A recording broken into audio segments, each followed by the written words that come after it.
शहर लखनऊ से आप लोगों को सलाम।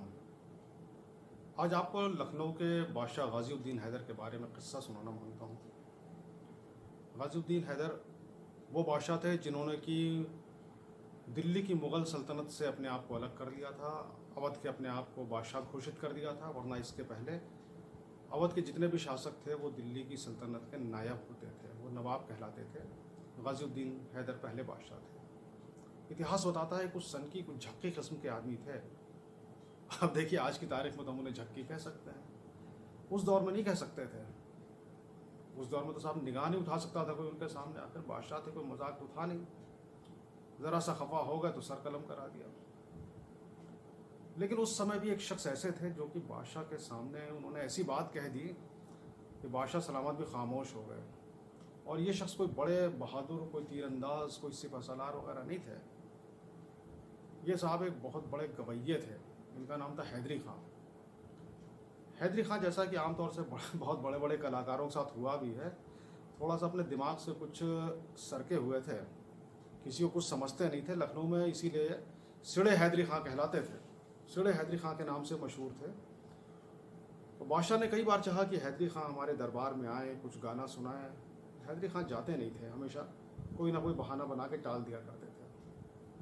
एक बार ऐसा हुआ कि बादशाह की सवारी कहीं जा रही थी, तो लोगों ने देखा कि सामने से हैदरी खां जा रहे हैं। उन्होंने कहा कि देखिए वो हैदरी खां जा रहे हैं, इनको बुलवाइए ज़रा। बादशाह ने बुलवाया, कहना भाई हैदरी खां हमको गाना वाना नहीं सुनाओगे कभी? हैदरी खां ने उन्हें पहचाना ही नहीं कि बादशाह है। कहना सुना देंगे, लेकिन आपका घर वर तो हमें पता नहीं है। तो बादशाह ने कहा अच्छा ठीक है, हम आपको अपने घर बुलवा लेंगे।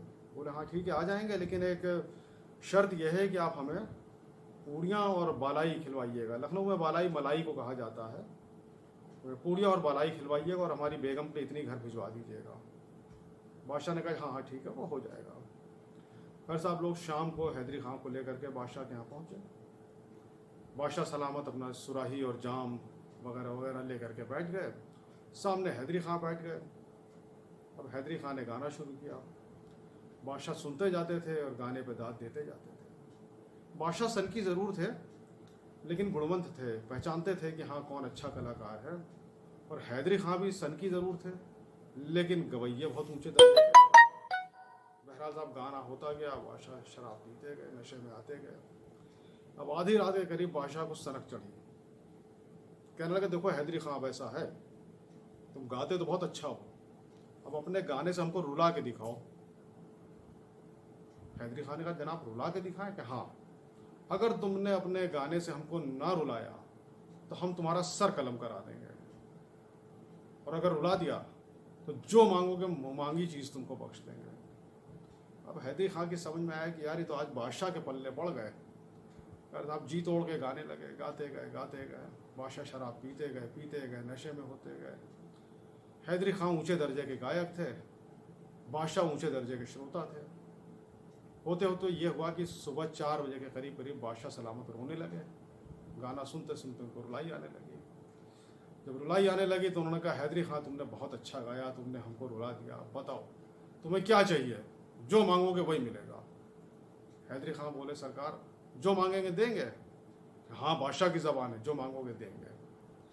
हैदरी खां ने कहा हुजूर मेरी दरख्वास्त यह है कि दोबारा कभी हमको अपने महल में ना बुलाइएगा, हम दोबारा यहाँ ना आए कभी। बादशाह ने करे ऐसी क्या बात है, हम तुम्हें इनाम इकराम देने की बात कर रहे हैं, तुम कह रहे हो यहाँ ना आए। हैदरी खान ने कहा देखिए जनाब ऐसा है, आप तो हैं बादशाह, आपका क्या है, आप रोएं चाहे ना रोएं, और कल को आप रहें चाहे ना रहें, आपकी जगह दूसरा बादशाह आ जाएगा। लेकिन अगर आप ना रोए, आपने हमारा सर कलम करा दिया, तो लखनऊ को दूसरा हैदरी खां कहाँ से मिलेगा, ये बताइए। बादशाह बड़े सख्त नाराज़ हो गए और कहने लगे इसको निकालो हमारे महल से। हैदरी खां वहाँ से खुश होते हुए चले गए, और जीते जी फिर कभी ना उनको राज दरबार से बुलाया गया और ना वो वहाँ गए। तो ऐसे थे पुराने ज़माने के गवैये, और ऐसे थे पुराने लखनऊ के बादशाह। अगला किस्सा लेके फिर कभी हाजिर होता हूँ आपके सामने, तब तक के लिए मेरा सलाम।